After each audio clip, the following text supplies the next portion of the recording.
तो जय हिंद दोस्तों, क्लास 10 साइंस एंड टेक्नोलॉजी का सबसे जबरदस्त इंपॉर्टेंट क्वेश्चन लेके आएगा। लास्ट ईयर के क्वेश्चन पेपर का सॉल्यूशन भी होगा एंड इंपॉर्टेंट क्वेश्चन जो रिपीटेड क्वेश्चन है आपके लास्ट ईयर के अंदर, वो भी आज मैं पूरा सॉल्यूशन करवाने वाला हूं। तो साइंस आपके पास सब्जेक्ट है तो सही वीडियो पे क्लिक किया, आज आपका पूरा कंसेप्ट आपका क्लियर कर दूंगा। और अगर आप अक्टूबर एग्जामिनेशन जो होने वाले उसमें अपीयर होने वाले या किसी भी एग्जामिनेशन में अपीयर होने वाले हो, आप देख रहे हो, तो आपके लिए वीडियो बहुत ज्यादा हेल्पफुल होने वाली है। तो अंत तक देखना, एक भी क्वेश्चन को स्किप मत करना। हर क्वेश्चन में एक नया कंसेप्ट देखने को मिलेगा। अभी तक कुछ नहीं पढ़ा तो माहिर बन के जाओगे, जीरो से हीरो बन के जाओगे। और अगर पढ़ रखा है तो आपका रिवीजन एज अ रिवीजन की तरह आपका ये वीडियो जो हो जाएगी, क्योंकि इंपॉर्टेंट क्वेश्चन है। इंपॉर्टेंट मतलब क्या होता है भैया? ये क्वेश्चन आपके पेपर में रिपीट होने वाले हैं, होंगे क्या हमारे दिमाग में यही चलता रहता भैया, होंगे कंसेप्ट, बिल्कुल होंगे। क्लियर आपका मैं करवाऊंगा। सबसे पहला क्वेश्चन आपका स्क्रीन पे यहाँ पे दिख रहा है, अच्छा सा क्वेश्चन दिख रहा है। क्या है?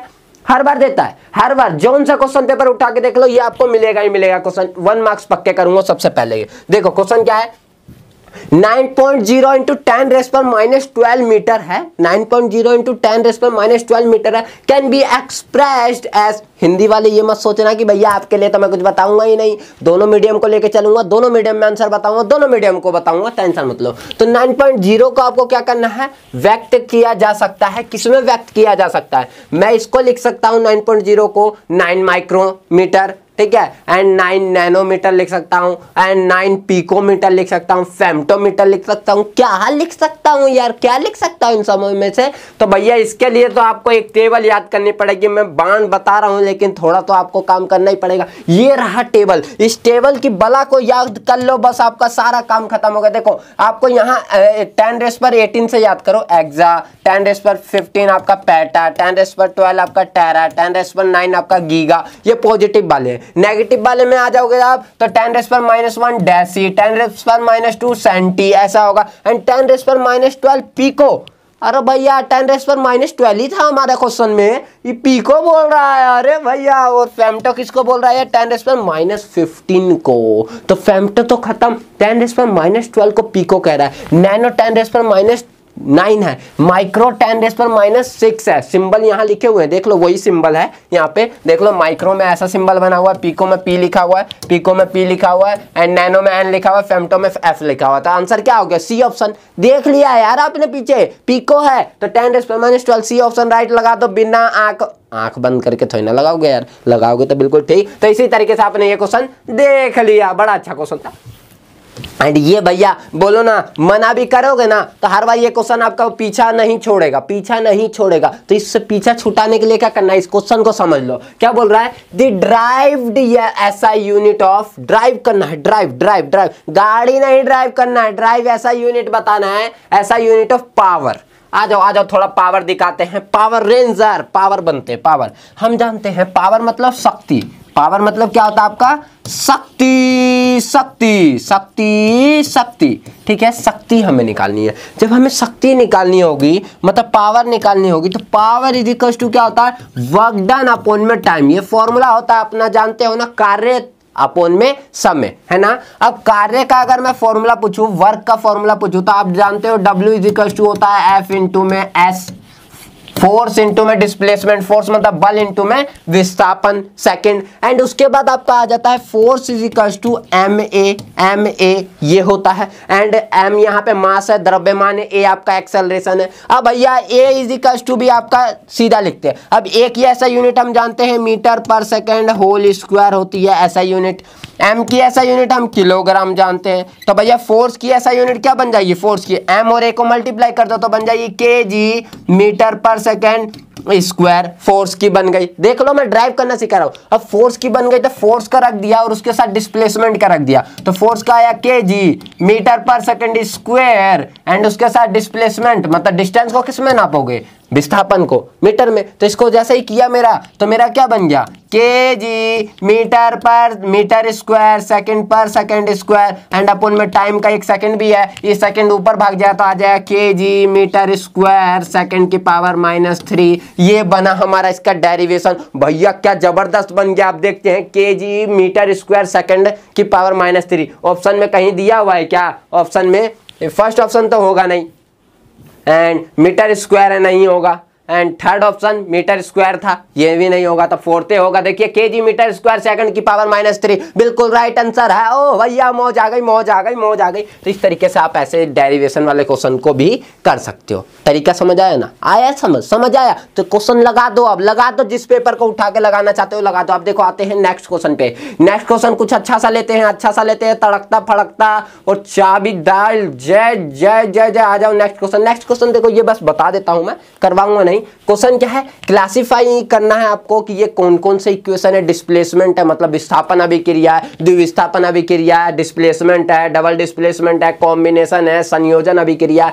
एंड डिकम्पोजिशन है, वियोजन अभिक्रिया। कौन सी रिएक्शन है ये, पहले ये डिफाइन करना है, पहले ये क्लासिफाई करना, एंड सेकंड वन इसको बैलेंस भी करना है। क्या करना है, इसको बैलेंस्ड भी करना है। तो आप रिएक्शन को जैसे ऐसे मैं बता देता हूं आपका कि देखो ये दो को बन के एक बन रहा है, कॉम्बिनेशन होगा, कॉम्बिनेशन मतलब संयोजन अभिक्रिया होगा। यहाँ देखो Cu के साथ आपका क्या हो रहा है, Cu के साथ Ag हो रहा है, Cu Ag को यहाँ से भगा दे रहा है एंड यहाँ आ जा रहा है, ठीक है। तो यहाँ पे देखो कि अगर देखा जाए तो इसमें तो Na में आपका Na में देखा जाए तो यहाँ पे तो आपके चार्ज का लेन देन हो रहा है। तो चार्ज का लेन देन हो तो डबल डिस्प्लेसमेंट, डबल डिस्प्लेसमेंट को कहते हैं द्विविस्थापन, तो ये तो डबल डिस्प्लेसमेंट हो गया। इसमें बात की जाए तो Cu Ag को अपनी जगह से भगा रहा है, तो Cu उसके सॉल्यूशन में से भगा रहे हैं, तो जिसको भगाते हैं उसकी जगह से डिस्प्लेसमेंट बनता है ना, डिस्प्लेसमेंट मतलब विस्थापन अभिक्रिया। तो Ag को यहाँ से Cu भगा रहा है, इसका मतलब ये हाईली रिएक्टिव है इससे, तो ये इसको भगा देगा यहाँ से, तो ये डिस्प्लेसमेंट रिएक्शन मतलब डिस्प्लेसमेंट मतलब कहता है विस्थापन अभिक्रिया हो जाएगा।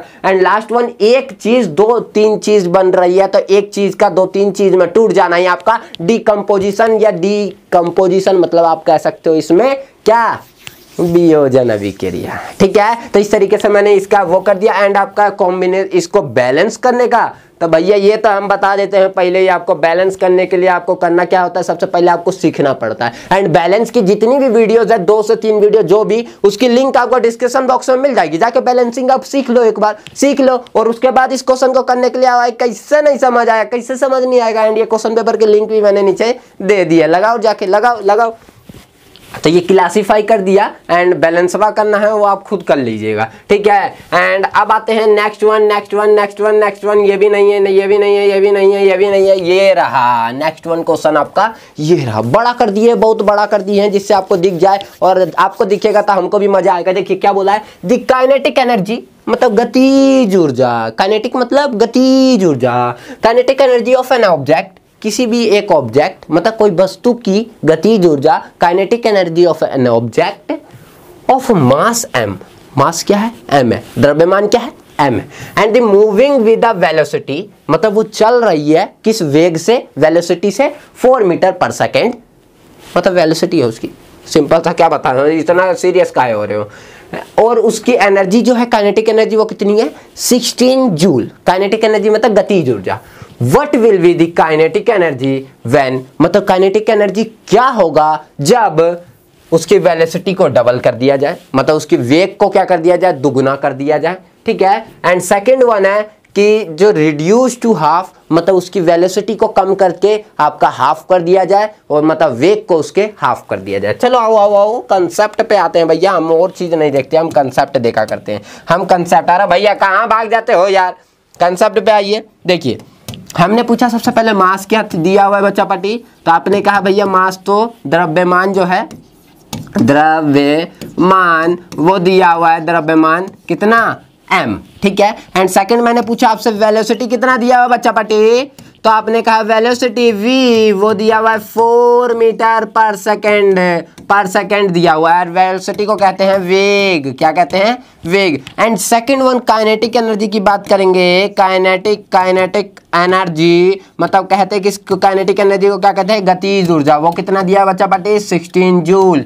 ठीक है। ये तो गिवन क्वेश्चन था, गिवन है जो क्वेश्चन के अंदर। अब मुझे निकालना क्या है, फर्स्ट कंडीशन उसने कहा, फर्स्ट कंडीशन कि भैया जब वेलोसिटी था ना, नया वेलोसिटी वो क्या हो गया, दुगुना हो गया पहले वाला वेलोसिटी से। आओ बेचा आओ, तुम्हें डबल करे, हम टेंशन काहे ले रहे हो हैं। तो पहले वाला वेलोसिटी कितना था, पहले वाला वेलोसिटी वो कितना था, और भैया 4 था, तो 2 से 4 को कर दिए तो भैया आ गया 8 मीटर पर सेकंड। 8 मीटर पर सेकंड। लगाइए काइनेटिक एनर्जी का फॉर्मूला, लगाइए गतिज ऊर्जा का, क्या होता है 1/2 mv²। एंड mv यहाँ पे डैश वाला लगा देते हैं क्योंकि डैश है ना, तो kinetic energy is equal to क्या आ जाएगा 1/2 m, तो m ही रहेगा, एंड v की वैल्यू को मैंने क्या लिख दिया यहाँ पे आपका 8 का होल स्क्वायर। अब क्या देखोगे आप, एक चीज देखो, अगर आपने वैल्यू पुट किए ना तो थोड़ा सा डिफरेंस आएगा इसके अंदर, थोड़ा सा डिफरेंस। तो हम क्या देखेंगे, अगर मेरा पहले से 4 रखा हुआ था, मतलब पहले वाली जो एनर्जी थी काइनेटिक एनर्जी 1/2 mv² जो था, तो ये जो v की वैल्यू पहले थी 4 का होल स्क्वायर रखा हुआ था। पहले क्या रखा हुआ था 4 का स्क्वायर, तो उसने क्या बोला, उसका आंसर आया था 16 joule.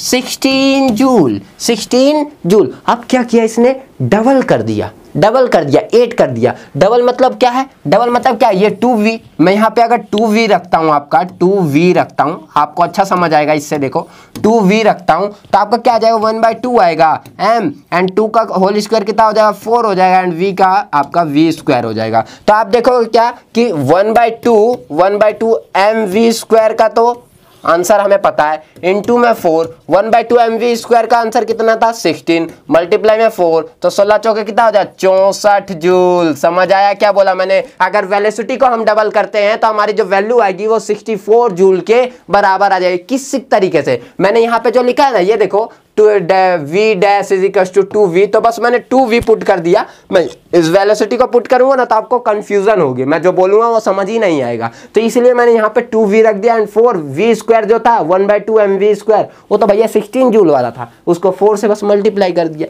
First condition. And second one इसने पूछा कि v' जो है वो v को, जो पहले वाला v था उसको हाफ कर दो, पहले वाला जो v है ना उसको हाफ कर दो। तो हमने किया, और काइनेटिक एनर्जी हमने, गतिज ऊर्जा हमने निकाला, तो आया 1/2 mv², और डैश वाला है भैया, तो kinetic energy is equal to 1/2, तो आया ही आया mv की वैल्यू मैंने क्या रख दी, v/2 का होल स्क्वायर रख दिया, जानते हो ना, यही है ना v/2, एंड यहाँ से आया मेरा 1/2 m, और v² हो गया, और बाय में 4 हो गया। अब जानते हो आप एक चीज, क्या जानते हो, बहुत कुछ जानते हो आप, हमको बता नहीं रहे हो, बहुत कुछ जानते हो। देखो मैं क्या लिखूंगा यहाँ पे 1/4 तो मैं बाहर निकाल लेता हूँ, एंड जो मेरा अंदर फॉर्मूला है 1/2 mv², ये चीज। अब क्या देखो, kinetic energy is equal to क्या हो जाएगा 1/4 तो रहेगा ही, एंड इस अंदर वाले की एनर्जी कितनी है, अंदर वाले की एनर्जी देखो तो इसकी ही एनर्जी 16 आपको गिवन थी, 4 से इसे डिवाइड किया तो 4 आ गया, तो भैया काइनेटिक एनर्जी क्या फाइंड आउट हो गया भैया 4 जूल। ओहो मौज आ गई, ये तो मौज आ गई, कितना जबरदस्त और कितना आसान और कितना मजेदार सा क्वेश्चन था यार। कभी भी ऐसा क्वेश्चन आए तो मलहम लगा के क्या कर देना, क्वेश्चन को कर डालना। कोई दिक्कत हुआ इस क्वेश्चन में, अरे भैया दिक्कत होगा तो एक बार नीचे कमेंट करके बता देना। ऐसा 10-15 क्वेश्चन ऐसा फोड़ मारेंगे ना, ऐसा फोड़ मारेंगे कि आपके दिमाग के अंदर एक बार में कंसेप्ट बैठ जाएगा। बता देना जल्दी से, ठीक है, कमेंट सेक्शन ऑन है। चलिए नेक्स्ट क्वेश्चन पे आते हैं, नेक्स्ट क्वेश्चन जल्दी से आते हैं नेक्स्ट क्वेश्चन के ऊपर। तो ये भी हो गया हमारा गतिज ऊर्जा। क्वेश्चन आप हिंदी में भी पढ़ सकते हो, मैं दे दूंगा आपको ये। And adaptation, mean, crop rotation मतलब क्या होता है, एक क्वेश्चन ये आया। मैं क्वेश्चन लूंगा, कई सारे क्वेश्चंस लूंगा आपके, मैं ये सीरीज ही चला दूंगा कई सारे, लेकिन वो आपके प्यार पे डिपेंड करता है। वो डिपेंड प्यार पे कैसे कि आप ज़्यादा से ज़्यादा इस वीडियो को अपने दोस्तों के पास शेयर करते हो, लाइक ठोकते हो, और ज़्यादा से ज़्यादा शेयर मारते हो ना, और व्यूज़, एक टारगेट आप रख लो, टारगेट कि कितना इस पे पहुंचा दो कि मेरे दिल को सुकून मिल जाए और मैं नेक्स्ट वीडियो जल्दी लेके मिलूं। तो मैं साइंस की एक सीरीज चला दूंगा जिसमें कम से कम क्वेश्चन करवाऊंगा, कंसेप्ट ज्यादा से ज्यादा आपके क्लियर करा दूंगा। पेपर से पहले ऐसा आपको हीरो, जीरो से हीरो बना दूंगा कि एक भी क्वेश्चन आपके सामने आएगा ना तो आप ऐसा नहीं करोगे कि आपका पेन रुक जाएगा लिखने के लिए। पेन ऐसा रहेगा ना, धक्का धक धक्का धक लिखना स्टार्ट करोगे, इस तरीके का आपका हीरो बना दूंगा। तो बस आपको क्या करना पड़ेगा, ज्यादा से ज्यादा एक ही चीज चाहिए होता है यार हमें, तो बस इतना ही आप सभी के प्यार के लिए कि आप ज्यादा से ज्यादा अपने दोस्तों के पास वीडियो को शेयर मार दो। चलो आ जाओ, अब यहाँ पे पूछा है व्हाट इज फंक्शनल ग्रुप, क्या होता है ये फंक्शनल ग्रुप, क्या होता है।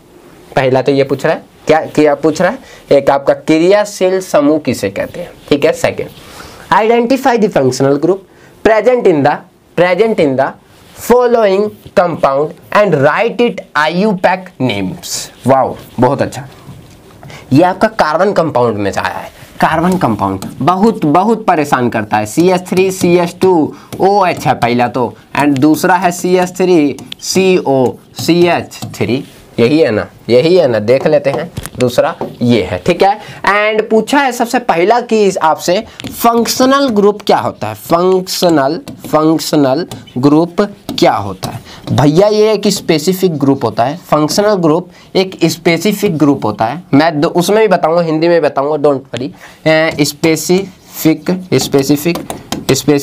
ग्रुप होता है। और ये स्पेसिफिक ग्रुप क्या करता है, जब ये आता है तो ये इतना ज़्यादा क्रियाशील होता है, फंक्शनल होता है कि जैसे कोई भी आपका हाइड्रोकार्बन है, कोई भी आपका हाइड्रोकार्बन मतलब क्या होता है, जो कार्बन और हाइड्रोजन से मिलके बने हो, जैसे CH3 CH2 एंड CH3 ये दिया हुआ है। तो इसके अंदर मेरे को कभी फंक्शनल ग्रुप का अटैक करवाना हो तो फंक्शनल ग्रुप क्या करते हैं कि जो भी आपका है ना उसके अंदर से एक हाइड्रोजन को रिप्लेस करके उसकी जगह पे फंक्शनल ग्रुप बैठ जाते हैं, इसी को कहा जाता है फंक्शनल ग्रुप। फंक्शनल ग्रुप मतलब क्या होता है, एक ऐसा आपका ग्रुप जो आपका किसी भी हाइड्रोकार्बन में हाइड्रोजन को रिप्लेस करके उसकी जगह पे बैठ जाए। और ये स्पेसिफिक ग्रुप होता है, कई तरह के ग्रुप होते हैं, जैसे OH ग्रुप हो गया तो इसको कहते हैं एल्कोहल, CO ग्रुप हो गया तो इसको कहते हैं कीटोन, है ना। और CHO ग्रुप हो गया, CHO ग्रुप तो इसको कहते हैं एल्डिहाइड, COOH हो गया तो इसको कहते हैं ओइक एसिड, ठीक है। तो ये चार तरह के वैसे फंक्शनल ग्रुप स्पेसिफिक होते हैं, और भी बहुत सारे होते हैं,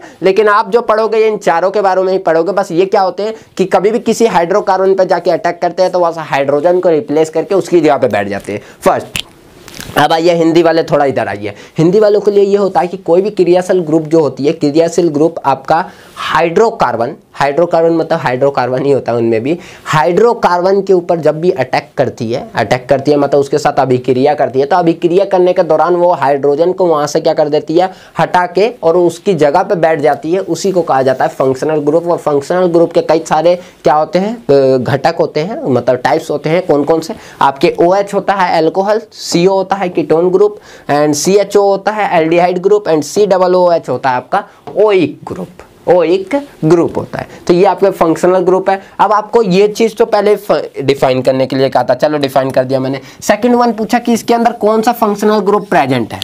अब आप यहां से बता सकते हो कौन सा प्रेजेंट है। इसके अंदर देखो OH है तो इसका मतलब एल्कोहल, एंड इसमें CO ग्रुप है तो मतलब कीटोन। समझ आया, इसमें अल्कोहल है, इसमें कीटोन। सेकंड हो गया। अब पूछा इसमें नेमिंग, क्या पूछा इसने, IUPAC नेमिंग। भैया आपका जन्म हुआ था तो घर वाले कितने खुश हुए थे, हमारा बच्चा के नाम क्या रखेंगे, कोई बोलता है ये नाम रखेंगे, कोई ये नाम रखेंगे। तो भैया हाइड्रोकार्बन में भी ऐसा ही होता है, ये भी बच्चा कार्बन आता है तो बोलते हैं भैया इसका नाम हम ये रखेंगे, इसका नाम ये रखेंगे, मतलब हम रखते हैं ना कि ये रखते हैं, हमने रखा। IUPAC नेमिंग हमने बनाई है। तो क्या लिखा हमने, CH3 CH2 OH लिखा हुआ है, तो मैंने बोला इसको मैंने नाम क्या दिया, मैंने बोला भैया देखो एक कार्बन दो कार्बन है तो दो कार्बन के लिए तो मैं लिखूंगा इथेन, पहले लिखूंगा मैं इथेन, एंड OH के लिए लिखूंगा मैं एल्कोहल। और एल्कोहल को कभी भी आपको प्रीफिक्स के रूप में लगाया जाता है तो आपको OL लगाया जाता है। क्या लगाया जाता है, OL। अब भैया दो वोवल्स तो एक साथ आ नहीं सकते तो ये लिखेंगे इथेनॉल। क्या लिखेंगे, इथेनॉल, ठीक है। तो ये एथेनॉल ऐसा हो जाएगा, एथेनॉल ऐसा हो जाएगा। समझ आया क्या बोला मैंने, तो ये एथेनॉल हो जाएगा। इसी के जगह एक दूसरा वाला आया, वो आएगा CH3CO CH3। वो जब आएगा तो वो बनाएगा कीटोन, और कीटोन वाला लगवाता है ओन। क्या लगवाता है, 1 लगवाता है।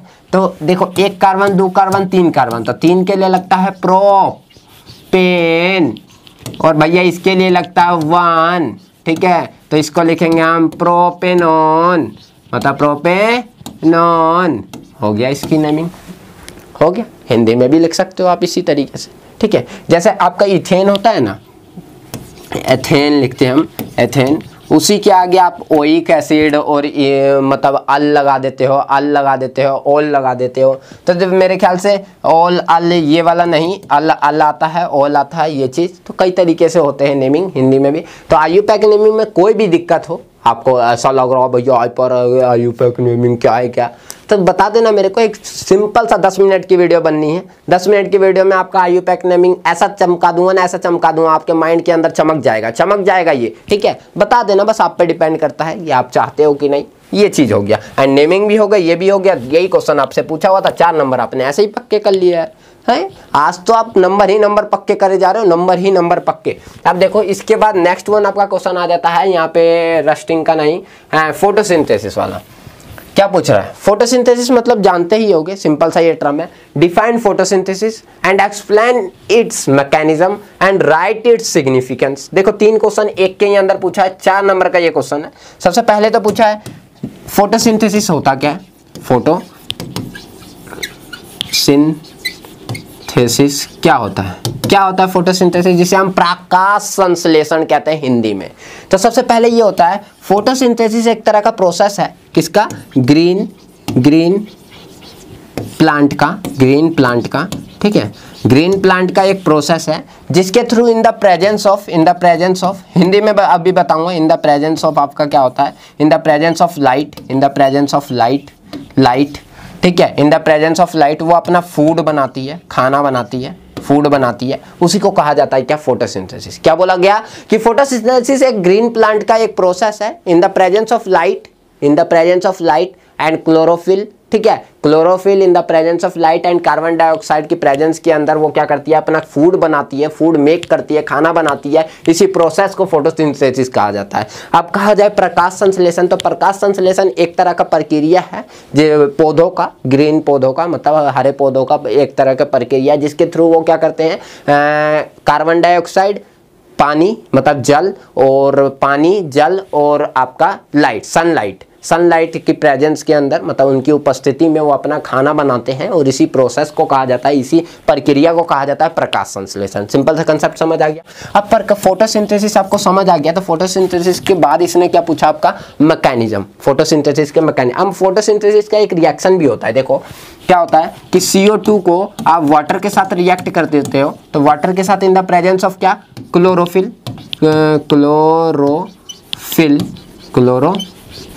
And sunlight, in the presence of chlorophyll and sunlight में, तो आपका बनता क्या है, C6H12O6 प्लस में कार्बन डाइऑक्साइड नहीं, ऑक्सीजन, और प्लस में आपका, जैसे यहाँ पे कार्बन डाइऑक्साइड को पहले मिटाओ, बहुत जना सोचा कार्बन डाइऑक्साइड निकलता है, ऑक्सीजन एंड प्लस में यहाँ पे वाटर, यहाँ 6 लगाओ, यहाँ 6 लगाओ, यहाँ 6 लगाओ, यहाँ पे 12 लगाओ, ठीक है। देखोगे तो आपकी इसकी बैलेंसिंग भी हो जाएगी। यही आपका फोटोसिंथेसिस की रिएक्शन है। कभी भी आपसे कोई रिएक्शन पूछ लेता है फोटोसिंथेसिस की, तो आप ये रिएक्शन आप बता सकते हो। क्लियर, प्रकाश संश्लेषण की रिएक्शन है। हिंदी वाले और इंग्लिश वाले में कोई ऐसा डिफरेंस नहीं है, तो ये आप बता सकते हो। अब इसके बाद आती है इसकी मैकेनिज्म मतलब ये रिएक्शन होती कैसे है, मैकेनिज्म, ओ भैया मैकेनिज्म, ठीक है। अरे मैकेनिज्म यहाँ कहाँ लिख देते हैं यार, मैकेनिज्म, ठीक है। मैकेनिज्म मतलब प्रक्रिया ही कह सकते हो। मैकेनिज्म मतलब होता है किस तरीके से कोई चीज हो रही है उसके बारे में बताना। सबसे पहले क्या होता है, एब्जॉर्प्शन, उसमें भी मैं हिंदी में बताऊंगा, एब्जॉर्प्शन ऑफ सनलाइट, ठीक है। अब क्या होता है, सबसे पहला प्रोसेस होता है कि जो प्रकाश आ रही है, सनलाइट से प्रकाश आ रही है, उसका एब्जॉर्प्शन करना किसके थ्रू, बाय क्लोरोफिल। अरे भैया हरा पौधा नहीं होगा तो कौन करेगा बताइए मुझको, हरा पौधा नहीं होगा तो कौन करेगा उसको एब्जॉर्प्शन। आपने सुना है ना, हरी पत्तियों के अंदर क्लोरोफिल होता है, और क्लोरोफिल ना हो तो वो आपका फोटोसिंथेसिस नहीं करती है, और वो सूख जाती है पत्ता और नीचे गिर जाती है, ऐसा ही होता है ना। तो यही होता है कि वो अपना खाना बना के ही अपना क्या करती है, वो बनाती है। तो सबसे पहला काम होता है कि क्लोरोफिल जो पत्तियां होती है ना, वो पत्ती सूरज से सनलाइट को चूसना शुरू कर देती है। आपने देखा होगा ऊपर 4 के अंदर ग्लूकोन-डी वाला क्या करता है, वो सनलाइट वो लगा के, पाइप लगा के बच्चा के ग्लूकोन-डी चूसता रहता है। तो ऐसा ही है कि यहाँ क्लोरोफिल आपका एब्जॉर्ब करता रहता है सनलाइट को, ठीक है। क्लोरोफिल क्या करता है, अवशोषित करता है सनलाइट से एनर्जी को। सेकंड होता है, जब आपने एनर्जी को ले लिया तो आप लाइट एनर्जी को अब क्या करते हो, लाइट एनर्जी मतलब प्रकाश ऊर्जा को आप कन्वर्ट करते हो केमिकल एनर्जी में। किसमें, केमिकल एनर्जी में, रसायन ऊर्जा में, ठीक है, रसायन ऊर्जा में सेकंड काम होता है।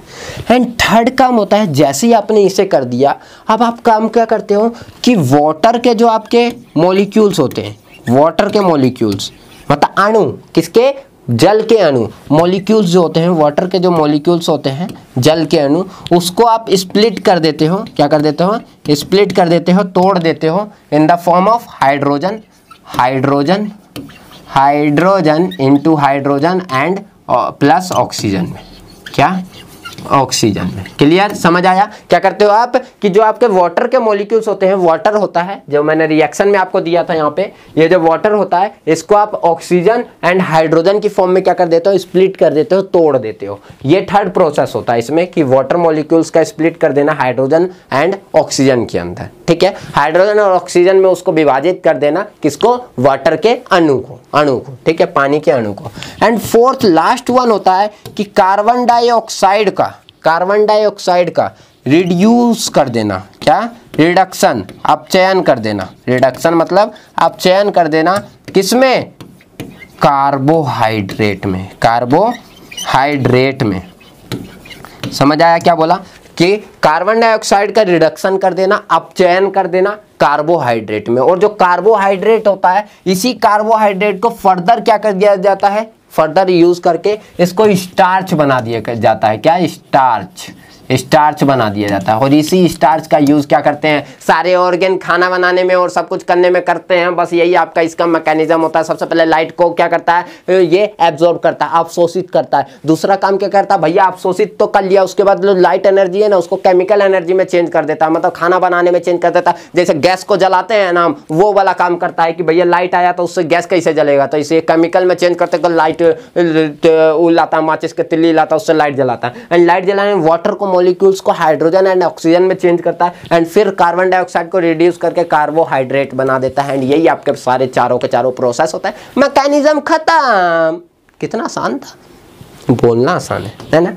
एंड लास्ट वन आपका इसने पूछा सिग्निफिकेंस। क्या भैया, सिग्निफिकेंस, फोटोसिंथेसिस का सिग्निफिकेंस क्या होता है, मतलब फायदा क्या है, फायदा, सिग्निफिकेंस क्यों फायदा, क्या फायदा है, क्या करना है, इसका जरूरी तो है ना सिग्निफिकेंस हो या ना हो, भैया फोटोसिंथेसिस हो या ना हो। सबसे पहला काम, फर्स्ट प्रोड्यूसर फूड का, किसका, फूड इन इकोसिस्टम। भैया पूरे इकोसिस्टम के अंदर आप जाके देख लो, फर्स्ट प्रोड्यूसर जो है खाना बनाने का वो कौन है, प्लांट ही है, ग्रीन प्लांट है। ग्रीन प्लांट अगर पौधा बनाना है, अनशन पे बैठ जाए ना कि फोटोसिंथेसिस हम नहीं करेंगे तो कल को खाना खाना बंद कर दोगे। भैया आप जाके देखोगे ना, तो अभी प्याज चलता था इतना महंगा, अब आप जाके देखोगे ना तो पुड़िया में बिकेगा, पुड़िया, एक पुड़िया के अंदर चावल बिकेगा, चावल। आप बोलोगे अरे भैया लाइए 2 रुपया के चावल दे दिए, तो देखते हो एक पुड़िया के अंदर इतना छोटा जो आता है, कुछ भी आप लेने के लिए जाता। आम पापड़ खाते थे हम, आम पापड़, उस आम पापड़ में इतना सा 1 रुपया में लेते थे, 4 उसके अंदर मिलता था, एक पुड़िया के अंदर उतना चावल मिलने लगेगा, समझे। तो भैया फोटोसिंथेसिस ना हो, पौधा अपना फल ना उगाए, और हम जो है उन्हीं के ऊपर डिपेंडेंट होते हैं। एनिमल हो गए या हम इंसान हो गए, वो क्या करते हैं, वो डायरेक्टली या इनडायरेक्टली देखा जाए तो प्लांट के ऊपर ही डिपेंडेंट है। अगर प्लांट ना हो तो हम तो भैया खाना ही नहीं खाएंगे, तो उन पे ही डिपेंडेंट है, इकोसिस्टम पे ही डिपेंडेंट है। वो फोटोसिंथेसिस करना छोड़ दे तो हमारा कोई भी वर्क नहीं हो पाएगा, मतलब खाना ही नहीं खाएंगे तो क्या काम कर पाएंगे, नहीं कर पाएंगे ना। तो हमको डायरेक्टली और इनडायरेक्टली उस पर ही डिपेंड करते हैं। एंड सेकेंड वन होता है कि ये जो है, मतलब जो प्लांट से फोटोसिंथेसिस के थ्रू ही कि आपका जो कार्बन डाइऑक्साइड एंड जो ऑक्सीजन है, ऑक्सीजन एंड कार्बन डाइऑक्साइड जो है आपके इन्वायरमेंट के अंदर, इकोसिस्टम में, वो बैलेंस रहते हैं। कार्बन डाइऑक्साइड को पौधा लेता है, फोटोसिंथेसिस करता है, ऑक्सीजन में ट्रांसफर कर देता है। कार्बन डाइऑक्साइड लेता है, अपना खाना बनाता है, हमें ऑक्सीजन दे देता है। तो ये जो प्रोसेस चलता है, इसमें बैलेंस बना हुआ होता है कार्बन डाइऑक्साइड और ऑक्सीजन का, और इसी को कहा जाता है सिग्निफिकेंस। आप इनके नोट्स चाहते होगे तो मेरे को जरूर बताना कि मेरे को इन सभी के नोट्स एक बार प्रोवाइड कर दीजिए, तो मैं नोट्स जल्दी ही आपको प्रोवाइड कर दूंगा, लिंक आपको मिल मिल जाएगा। अगर आप चाहते हो तो नीचे बता देना, वरना अगर आप समझ जा रहे हो तो बेटर है। ठीक है, ये भी क्वेश्चन हमारा यहीं पे हो जाता है खत्म। हमने कर लिया 4 मार्क्स पक्के, 4 मार्क्स पक्के। ओहो मौज कर दी, मौज कर दी, मौज कर दी। अब देखो एक सबसे जबरदस्त एंड लास्ट क्वेश्चन आपके इस वीडियो का लिया है मैंने। सबसे जबरदस्त एंड लास्ट क्वेश्चन क्यों कहूंगा, क्योंकि सबसे जबरदस्त है एंड लास्ट क्वेश्चन लाइट का ही है, लाइट का ही है, लाइट का ही, लाइट सब कुछ दिखाएंगे। क्या बोला है, दी इमेजेस फॉर्म्ड आर एनलार्ज। भैया जो इमेज फॉर्म हो रहा है ना वो बहुत बड़ा है, वर्चुअल है, ठीक है, मतलब सीधा है, मतलब वर्चुअल मतलब जो हमें पर्दे पे ना दिखे वो है, सीधा तो आगे है। एंड इरेक्ट है, मतलब जैसा ये दिख रहा है भैया सीधा का सीधा ही है, सीधा है। एंड पर्दे पे हम देखना चाहते हैं तो भैया देखते रह जाएंगे, कुछ दिखवे नहीं करेगा। एंड बहुत ज्यादा बड़ा है इमेज, ठीक है। इन द 2 केसेस, 2 केसेस में ऐसा बन रहा है इमेज, 2 केसेस में। इन दीज केसेस, दोनों के दोनों केसेस हमें बताना है। One use either a mirror, जो फर्स्ट केस है वो मिरर के रूप में यूज किया जा रहा है, और सेकंड वाला जो है लेंस के रूप में यूज किया जा रहा है। तो आइडेंटिफाई करना है the type of lens and mirror, मतलब जो मिरर और जो मतलब दर्पण है और जो लेंस है दोनों का टाइप क्या है, क्या नाम है उसका, सबसे पहले ये आइडेंटिफाई करता है, ठीक है। एंड यूज बताना है एंड ड्रॉ द रे diagram in each case. Wow बहुत अच्छा, बहुत अच्छा। अब इसके लिए यार बहुत सारे कंसेप्ट होते हैं कि हमारे इमेज फॉर्मेशन के, एंड इस पे मैंने एक सिंपल सी वीडियो बना रखी है, उसकी लिंक मैं नीचे दे दूंगा आपको डिस्क्रिप्शन बॉक्स में। और जो आपको सारी वीडियो देखनी है तो प्लेलिस्ट की भी लिंक आपको नीचे मिल जाएगी डिस्क्रिप्शन बॉक्स में। आप क्या देखोगे कि इसके 6 केस होते हैं, और देखा जाए ना तो एक ही लेंस है, एक ही लेंस है। लेंस देखा जाए तो मतलब मिरर और लेंस में बात करूं, दर्पण और लेंस में, तो एक मिरर हो गया, एक आपका मिरर हो गया, और एक आपका लेंस हो गया, एक आपका लेंस हो गया। तो मिरर और लेंस में अगर देखा जाए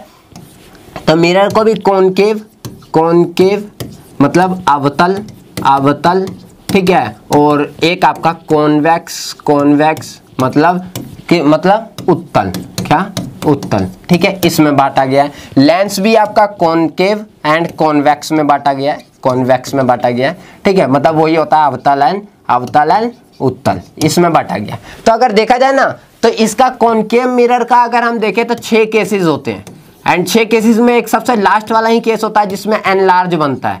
मतलब बनता इससे पहले भी एक में है, लेकिन उसमें वर्चुअल नहीं होता, रियल होता है। एंड सबसे लास्ट वाला ही केस है जिसमें एनलार्ज बनता है एंड वर्चुअल भी होता है, वर्चुअल भी होता है, एंड इरेक्ट भी होता है। मतलब वर्चुअल और इरेक्ट का मतलब क्या है, एनलार्ज मतलब बहुत ज्यादा आवर्धन, और वर्चुअल मतलब आभासी, और इरेक्ट मतलब सीधा एंड आभासी और आवर्धन। इमेज बहुत बड़ा बनना चाहिए। तो ये केस एक ही केस बनता है इसके अंदर।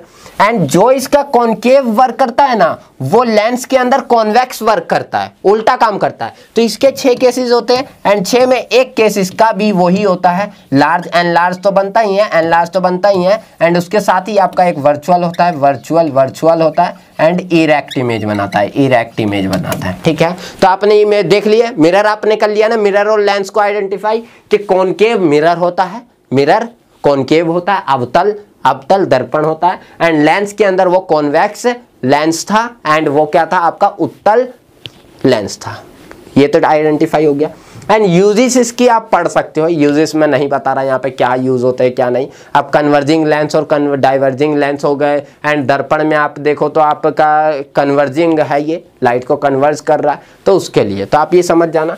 एंड लास्ट वन आता है, जैसे मैंने बोला आपके मिरर के अंदर जो होता है उल्टा एंड वो चीज़ दिखाता है।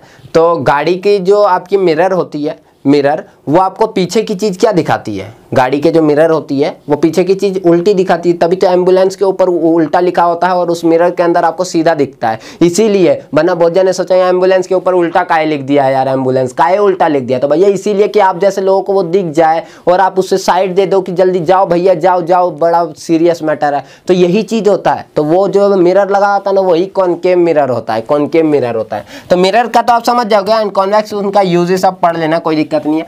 अब उसके बाद दोनों का आपको बताना है यहाँ पे क्या, रे डायग्राम। तो सबसे पहले कॉनकेव मिरर वाला बना रहा हूं मैं, ये है।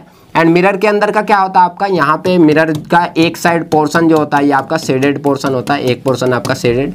एंड यहाँ पे एक जो ये लाइन होती है, इस लाइन के ऊपर ये आपका पोल होता है, एंड इस लाइन को आपको प्रिंसिपल एक्सिस कहा जाता है। क्या कहा जाता है, प्रिंसिपल एक्सिस, प्रिंसिपल एक्सिस। इसको पोल कहा जाता है, ध्रुव। इसको क्या कहा जाता है, ध्रुव। और ये आपका प्रिंसिपल एक्सिस है, एक्सिस कहा जाता है, लाइन ऑफ एक्सिस ही, ठीक है। एंड अब आते हैं हम कि इसके ऊपर एक यहाँ पे होता है आपका फोकस, क्या होता है, फोकस, फोकस, ठीक है।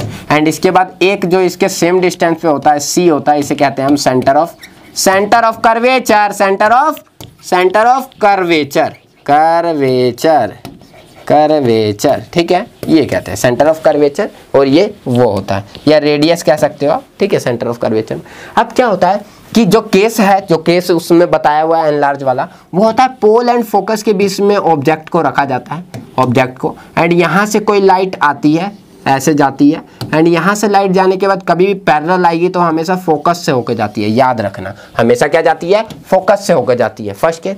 एंड सेकंड वन देखा जाता है कि इसको मैं सेंटर ऑफ कर्वेचर से भेजूंगा। सेकंड वन क्या होता है इसका, सेंटर ऑफ कर्वेचर से भेजूंगा।